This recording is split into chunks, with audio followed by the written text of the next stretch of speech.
अस्सलाम वालेकुम दोस्तों, पंहिंजा ड्रामे जी नई अपडेट में तव्हां सभिनी पहिरीं प्यारनि खे दिलि वारनि खे सिंधी भाउरनि खे ख़ुशि आमदीद। अॼु रिव्यू कंदासीं मेगा सोप सीरियल पंहिंजा वेरी, जंहिंजा अचण वारा एपिसोड ज़बरदस्त सनसनीखेज़ थियण वारा आहिनि। छो दोस्तों, ड्रामो हाणे सुठे मोड़ ते पहुतो आहे।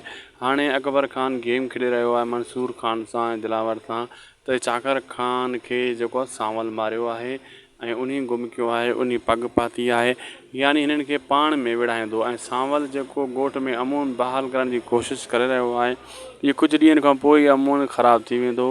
इहे ॻोठ वारा ठहंदा ई कोन, इन माई जे करे पाण में विढ़ंदा। चाकर ख़ान ऐं दिलावर ख़ान वारो मसइलो अलॻि पियो आहे, उहो सांवल जे कंध में पवंदो। दिलावर ऐं मंसूर बि हाणे मंसूर मोटी वेंदो, दिलावर खे चवंदो वञी तुंहिंजे सौट खे चाकर ख़ान खे सांवल गुम कयो आहे पग जे करे। यानी ज़बरदस्त गेम बणिजी चुकी आहे। ड्रामो अहिड़े मोड़ ते पहुतो आहे दोस्तों, हाणे हीअ विढ़ंदा पाण में तव्हांखे नज़र ईंदा त हिक ॿिए सां कीअं था विढ़नि। वीडियो पुॻो पुॼाणी ते अगरि अपडेट सुठी लॻी महिरबानी करे असांजे यूट्यूब चैनल दासी टीवी खे ज़रूरु सब्सक्राइब लाइक शेयर कंदा।